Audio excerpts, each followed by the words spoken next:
байгаа үзэгч та бүхэнд баярлалаа. Хэгэлээ үзэгч та бүхэнд ээлж зочноо уулзуулахаар студидтэй урьж ирүүлээд байна. Бидний урилгаар өнөөдөр студид үзэгч тантай ярилцгаа. Улсын ерөнхий прокурорын туслах сургалтын төвийн захирал болд манай студид хүрэлцэн ирсэн байна. Урилгыг хүлээж авсан танд баярлалаа. Орой минь төргий танд. За, орой минь. За, улсын ерөнхий прокурорын газрын дэргэд сургалтын төв байгуулагдсан байна. Тэгэхээр ер нь прокурор хүн гэж чиний хэлээд байгаа ямар ажлын чиг үүрэгтэй за энийг мэргэжлийн онцлогоос нь хамаарат хүмүүс дандуурч буруу зүрх ойлгох хэрэг бүртгэгчтэй мөрдөн байцаагчтай хавьждах юм тохиолдлууд байдаг учраас энэний ялгааг үзэгчдэд бас тодорхой хэлж өгөө. Мөн дээрээс нь прокурорын ажлын байрны хэрэгцээ сэтгэл ханамж гэсэн нэг судалгаа саяхан хийгдсэн. Тэгэхээр үнэхээр прокурор хүн ажилтаа хэр сэтгэл ханамжтай байгаа. Хаана юу нь болох байгаа гэдэг чиглэлээр тантай бид ярилцъя гэж бодсон юм а. Эхлээд та бас яг хариуцаж ажиллаж байгаа сургалтын төвийнхаа талаар хэлээч. Одоо залуу прокуроруудыг жишээлбэл чадахжуулах асуудлын сургалтын төвийн гол үйл ажиллагаа чиглэдэг байхаа гэж бодож байна. За, Монгол Улсын ерөнхий прокурорын тушаалаар улсын прокурорын дэргэдэх сургалтын төв байгуулагдаад 2 жил болж байна. За, энэ сургалтын төвийн зорилго бол прокуроруудыг мэрэгшүүлэх, мэрэгжлийн ур чадварыг дээшлүүлэх, тэднийг банк сургаж боловсруулах юм зорилготой байгуулагдсан.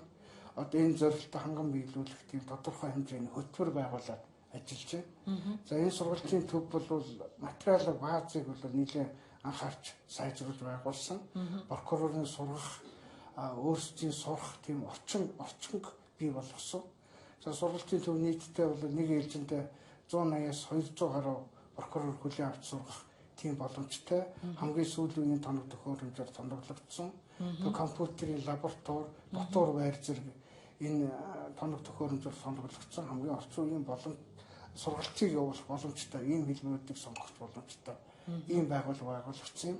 За байгуулагдсан үеэс хойш мөн тодорхой хэмжээний гадаадын ижил төрлийн байгууллагуудтай холбоо тогтоох ийм арга хэмжээнүүд авсан. За үүний үр дүнд бол бид нар хамгийн түрүүнд Францын магистратурын сургалтын сургуультай холбоо тогтооход ажиллаж байна. Тэндээс нийтдээ 3 удаа 3 багш ирж хичээл заасан. Тэгээ одоогоор бол тэдний технологиг нутагшуулах юм зорилт төвшүүлж байна. За Францын сургалтын төв бол ерөөсөө шүүгч прокурорыг дагнан бэлтгэдэг сургууль. Тэгээ эднийх бол ерөөсөө нийтдээ 8000 гаруй шүүгч прокурорыг дагнаж бэлтгээд дараа нь энэ практик ажилд шилжүүлж ажилладаг. Ийм сургалтыг манайх одоо авч хэрэгжүүлэх ийм зорилттой байдаг ажиллаж байгаа. Тэгээ одоо бол голчилж бол прокурор болгосны дараа нь хүмүүсээ сургадаг ийм хэлбэр байсан.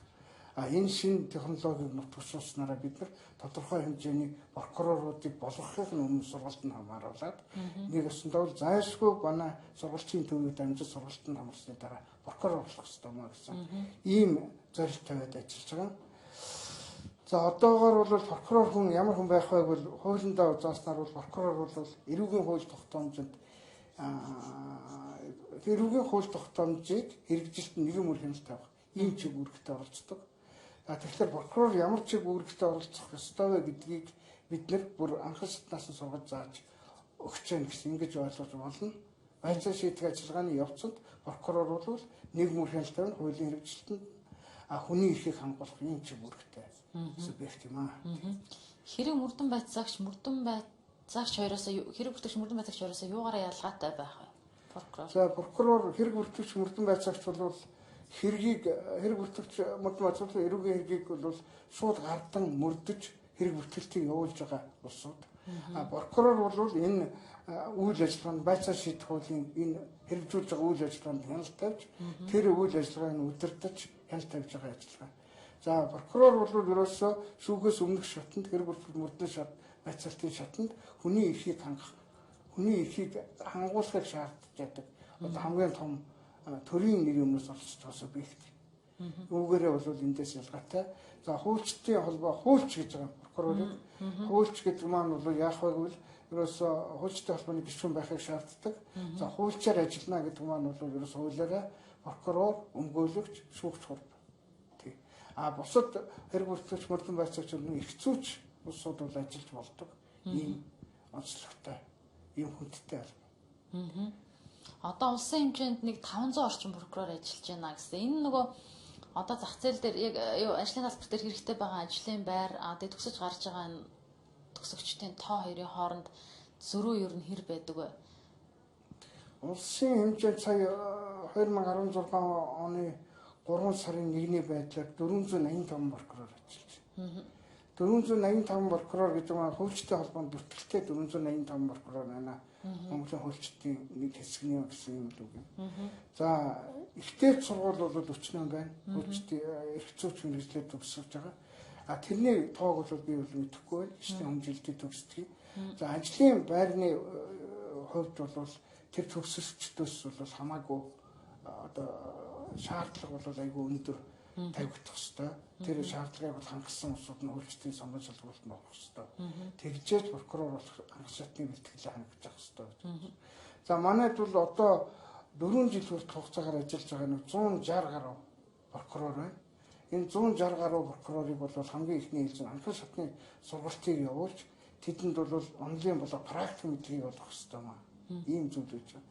Сая бид нар бас тодорхой хэмжээний судалгаа явууллаа. Тэгэхэд бол одоо энэ эрх зүйч бэлтгэдэг ихтэй сургуулиуд бол энэ зарим нэгэн хичээлүүдийг сонгон хэлбэрээр үздэг юм байна. Жишээлбэл шүүх эмнэлэг гэж хичээл болдог байсан дээр шүүх эмнэлэг. Энэ бол прокурор одоо маш чухал тийм хичээл байсан.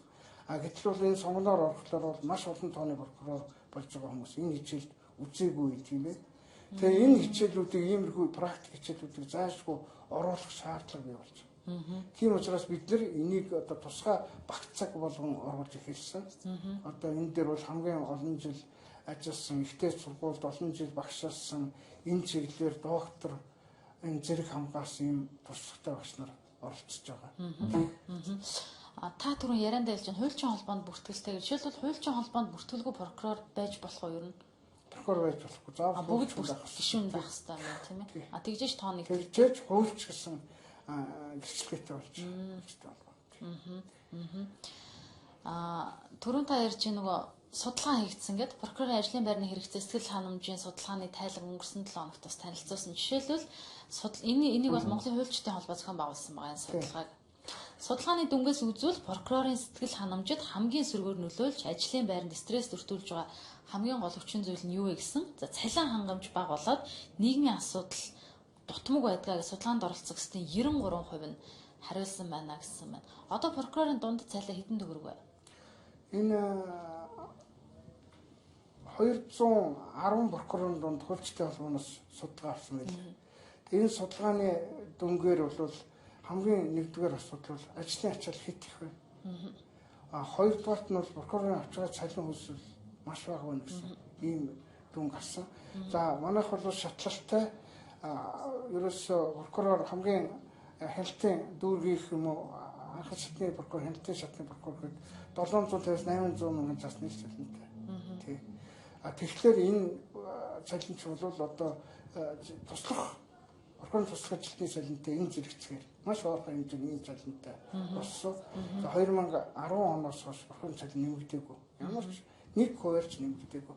Тийм учраас бол үнэхээр энэ судалгаанд оролцсон прокурорын тавьсан санал бол үндэстэй байна. За, хоёрдугаар ажлын ачаал бол үнэхээр их байна. За, бид нар бол тодорхой тооны судалгааг хийж үзчихсэн. 3 бүсчиж үзээд гэмт хэрэг хамгийн бага гардаг бүс, гэмт хэрэг дундаж гардаг бүс, гэмт хэрэг хамгийн их гардаг бүс гэж ингэж байна. За, ер нь нэг прокурор жилдээ нэг 60-аас 80 хэрэгт хяналт тавиул яг болох юм байна гэсэн тий. Норм нь гэж хэлэх юм тий. Болох юм байна гэсэн юм үндэслэл гараад тавьж байсан. Одоо бол энэ 2-оос 3 дахин их байна. За, зарим улсууд хэлдэг гэмт хэрэг баг гарч байгаа газрын прокурор чинь ачаал багтай байх уу гэж. Тэгэхээр тэнд бид нар маш бага оронтойгоор прокурор ажиллаж байгаа учраас ямар ч ялгаагүй болчихж байгаа. Энэ бол ерөөсөө нэг дундаж хэмжээний прокурорын ачаалаас илүү давсан ачаалтай ажиллаж байна. Тэгээ ялангуяа прокурорууд манай прокурорын ихэнх нь эмэгтэй улсууд байдаг. Тэгээ эмэгтэй улсууд энэ хөдөө орон нутаг одоо төв суурин газрууд ч гэсэн хэргийн газрын үйлчлэгт явах, хэргийн газрын үйлчлэг дээр очиж үйлчлэг хийх юм маш хүнд ажлууд байдаг. Өвлийн хүүтэнд, зуны халуунд энэ бол контрол суудгүй хэдэн өдрөөрч явцдаг ажил. Тэгэхээр ард бол маш их ажил хоцрогддог. Энийг тэнцвэржүүлэх талаар бол бас хэмжээ авах ёстой гэж бодож байгаа. Тийм учраас прокурорын ачаалал, прокурорын ажлын байрны бас тодорхой хэмжээний ажлын дарамт бол байгаа. Энэ бол гарцаа байхгүй. Энийг бол арилгах ёстой. Тийм учраас бол төр засаг энэ дээр бол заашгүй анхаарах ёстой. Сая шүүгчийн эрх зүйн байдлын тухай бол багц хуулийн дээр нөгөө шүүхийн хараат бус байдлыг бий болгохын тулд шүүгчдийг эдийн засгийн хараат байдлаас нь хөндөрүүлээгээд цалингийн огцон мөс гэсэн тийм. Прокурорыг бол тэр үед өсөөгүй юм байна тийм үү. Тэгвэл та бүхэн эдийн засгийн хараат бус байдлаа яаж бий болгох юм? Эдийн засгийн хараат бус байдал, эдийн засгийн хараат байдал гэдгийг бол бас тэгж амархан илэрхийлэх хэцүү байна. Би шүүхийн ерөнхий зөвлөлийг бол зоригтой болох юм ийсэн. Маш зөв болох юм ийсэн.